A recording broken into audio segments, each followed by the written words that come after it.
Welcome to Everything Guitar, episode 11. My name is Ben France, and I'm your host of this weekly deep dive into all things guitar related.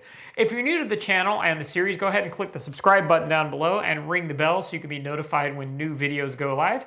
And if you do find this particular video to be useful, feel free to give me a thumbs up on the video. So let's go ahead and dive into episode 11, starting with the news.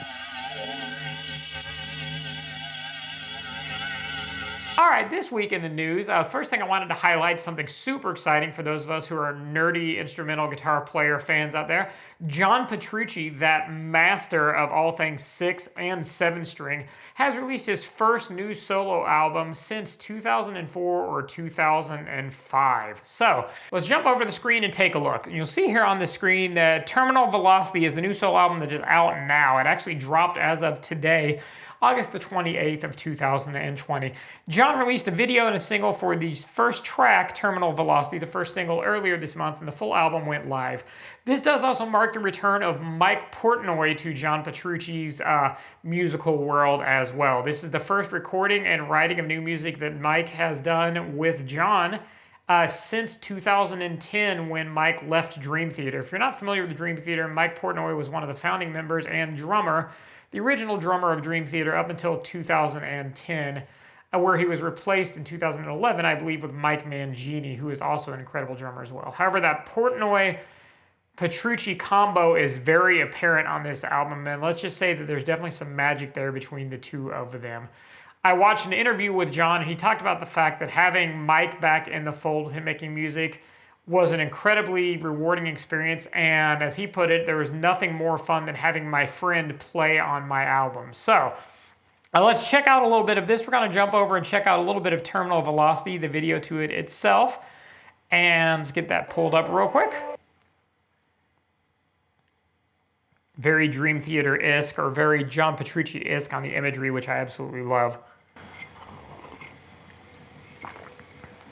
All right, so there you go, just a little clip of the lead-off single, Terminal Velocity, from John Petrucci's new album, Terminal Velocity. I am going to be doing a reaction video to that album, shooting it later today. I've intentionally not listened to anything other than seeing the video to this because I want to have an honest reaction to it. I will say this, I'm a huge Petrucci fan. I've kind of veered a little bit away from Dream Theater in recent years as I've gotten into some different, a little bit heavier progressive bands, but JP is the freaking man. I remember, this is going to show my age, I remember when Images and Words came out way back in the early 90s, and just hearing Pull Me Under, the lead-off single off of that, and actually in Dream Theater's Humor, their greatest hit, and 17 Other Good Songs album, and referencing Pull Me Under, and just being absolutely floored with the musicianship of this whole band, and John in particular, being that I'm a guitar player as well. Back then he was an Ibanez player, and I lusted after his JP Ibanez's for a long time. Obviously, I finally got my own Ibanez, which is not a JP, although I'd love to have one. And yeah, so super fanboy nerding out on new John Petrucci. I would highly recommend you all check it out. It is available on all the streaming platforms as of today.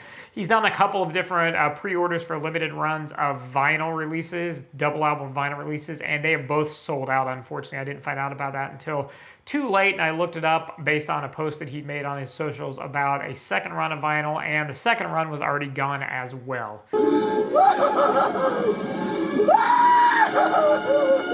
So make sure to check that out. In other news, I want to highlight a cool new product that I found on the guitar.com website. We'll jump over the screen here, and you see the Future Sound Systems MTX8.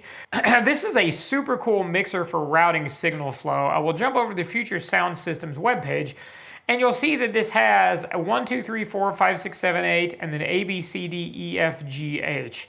So what this means basically is you have 8 inputs and you have 8 outputs on this. And the coolest part about this guy, though, you'll notice on the top panel here, there's this interesting little matrix that has A, B, C, D, E, F, G, H, and has the 1, 2, 3, 4, 5, 6, 7, 8 listed as inputs and outputs.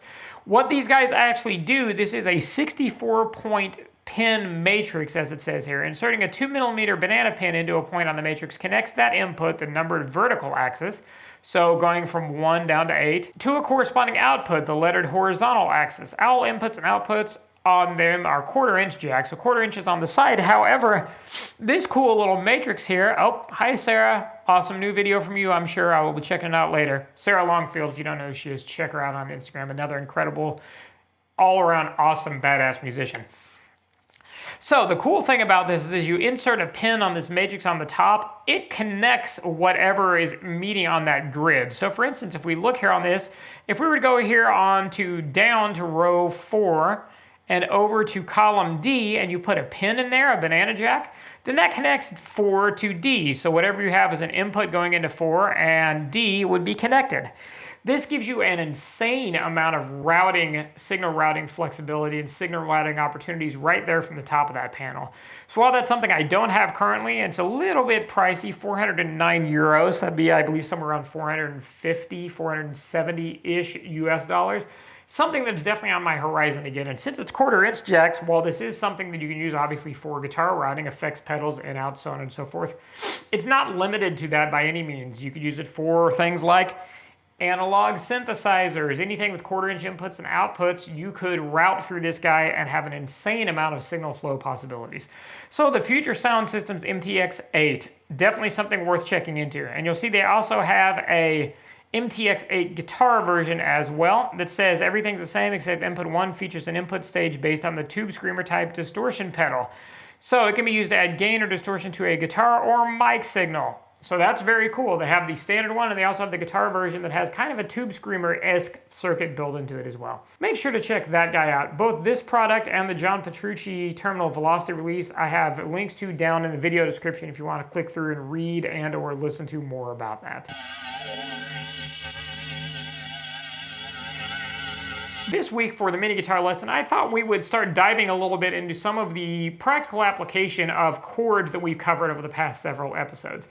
We've covered our major chords, our minor chords. We've covered major 7th chords. We've covered straight 7th chords or diminished 7th chord, depending on how you want to label it. We've covered major minor 7ths, and we've also covered minor 7th chords as well. So today I thought we'd take a step into looking at how these chords apply, how they work together, and how the chords work in certain keys, and how you can use those to build chord progressions. So we're going to stay in the major realm, the major scale realm today, just for ease of explanation's sake. And we're going to take a look starting out at C major, because C major is our basic key, meaning that it is just a straight key. There are no sharp or flat notes and or chords in it. So what that means is C, with C major, the C major scale, the notes you have are C, D, E, F, G, A, B, and C. Let me turn it up just a little where y'all can hear that better, hopefully. Let's see. So once again, the major scale for C, notes are C, D, E, F, G, A, B, C. So we're sticking with that one for the purpose of ease of use, like I said. So how chords work out. There's a pattern that you can remember that helps you with major scale and with the major keys of chords. What that is major, minor, minor, major, major, minor, and diminished. So what does that mean? Think of each one of those labels, they attach to the chord that you're playing. So your major, your first chord, obviously your root is C. It's a C major chord, which is played, we've covered in the past, like this. So then our next chord would be a D. That would be represented as Roman numeral, lowercase Roman numeral 2. And it is a minor chord, because notice we said it's major, minor are our first two chords. So that would be a D minor, this guy. Our next chord would be an E. And in this case, it is also an E minor. Chord number 3, represented by a lowercase Roman numeral 3, is E minor. Our next chord, represented by uppercase Roman numeral number 4, because it is a major, remember our pattern, major, minor, minor, major for our 4. So uppercase Roman numeral 4, big I, big V, is an F major, which would be this guy, and I'm going to play it as a bar chord, so it's very full sounding. Our next chord then is going to be our 5th, chord number 5. Remember our pattern, major, minor, minor, major, major. And remember our notes, we're starting on C. So C, D, E, F, and our 5 is G. So what that means is our 5 chord in the key of C major is a G major chord, this guy. Next, our 6. Remember our pattern, major, minor, minor, major, major, minor for our 6th. And our notes, C, D, E, F, G, A would be our 6. So that's an A minor is our 6th chord in the key of C major. And the last one's a little tricky, is our 7. Remember our pattern is major, minor, minor, major, major, minor, and diminished. And our notes, starting with C as our root, C, D, E, F, G, A, and B. So that means that our 7th chord in the key of C major is a B. And remember that pattern, major, minor, minor, major, major, minor, diminished. It's a B diminished. So that chord is going to look like this. So, B diminished, 7 chord. A minor, 6 chord. G major, 5 chord. F major, 4 chord. E minor, 3 chord.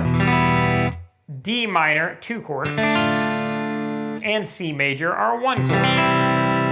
So there you go, there are the chords in the key of C major. C, D minor, E minor, F, G, A minor. And this one's always a little tricky for me because I don't play diminished chords a lot, but B diminished. Or you can do it. And then back to C, octave for our root chord again. So, now progressions. How do this apply to progressions? Well, chord progressions are exactly what they sound like, ways that you progress from one chord to another. So we'll talk about a couple of common ones that you see and you hear in popular music and rock music, blues music, and that sort of thing. But feel free to experiment with different progressions and different chords. Now that you know your chords in your scale, major, minor, minor, major, major, minor, diminished, you know your chord numbers, 1, 2, 3, 4, 5, 6, 7. And in the key of C, you know your chords. C is your root and your 1 chord, and that's a C major. D minor is your minor 2nd chord, or your 2. E minor is your minor 3 chord, or your 3. F major is your major 4 chord, or your 4. G major is your major 5 chord, or your 5. A minor is your minor 6 chord, or your 6. And B diminished is your diminished 7th chord, or your 7. So now that you know that, you can start putting chords together into different patterns to make chord progressions.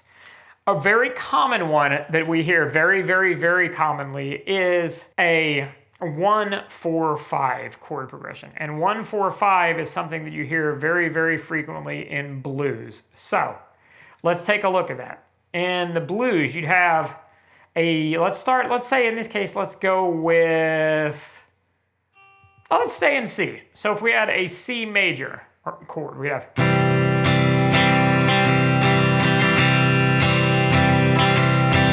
go to our 4, then our 5.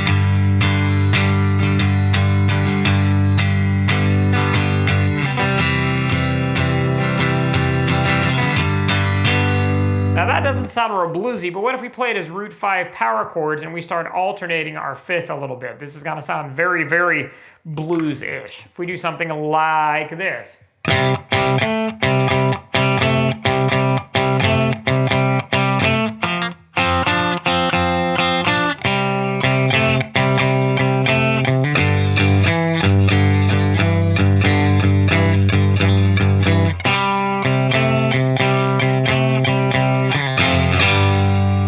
So there you go, 1-4-5, a very, very common chord progression, and like I said, in blues and in rock music. 1, 4, 5, and you can do that in any key. So in G, you'd have 1, 4, B minor, and B flat minor, pardon me, and 5, C.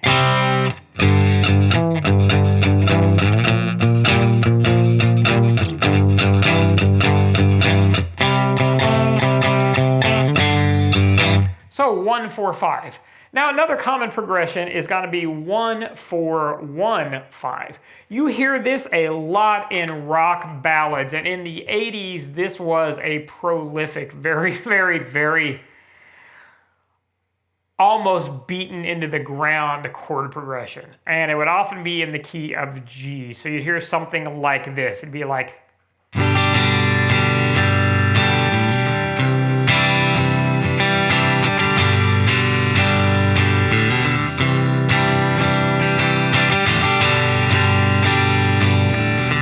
alternating back forth to 1, 4, and then 5.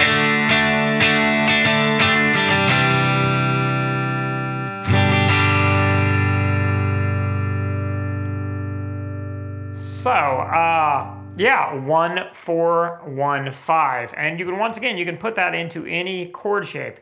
You could do that as a C, 1.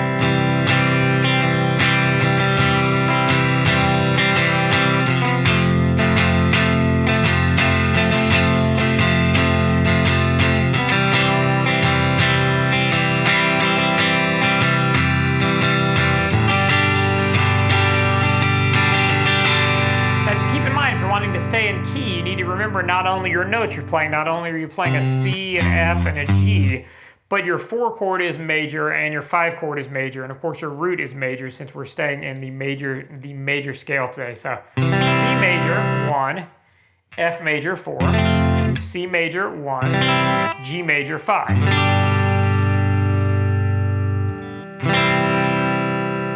All right, so there you go. Chords in different keys, and chord progressions. Hopefully that's helpful for you. And make sure to explore these. Just because I showed you a couple of real basic ones in C and in G, doesn't mean you have to stay there. Try different keys. Start maybe in B flat, or start maybe in F sharp or something like that. Also play around with some of the chords that we talked about in the past to give it some different chord voicings, meaning that you don't have to stick with strictly major, minor, and diminished chords. You can, if you want to add a little more interesting tonality, you could add a major 7 in there, or you could do a minor 7 chord, or something like that. So, all kinds of worlds of possibilities of tones and sounds that you can get from the variety of different chords, chord progressions, and chord shapes. Alright, so that's it for episode 11 of Everything Guitar. I hope that you found this video to be fun, funny, useful, educational, entertaining, a good 15-minute time suck, whatever the case may be. Once again, if you did like this video and if you'd like to check out more videos, you can go ahead and click on the subscribe button down below and ring the bell for notifications. Also, if you found this video in particular to be useful, feel free to give me a thumbs up. And in the end here, there's going to be a link to the Everything Guitar playlist where you can check out all the videos in this series, as well as checking out some other content that I put out as well here on YouTube. So, thanks for stopping by, and take care, everyone. Bye.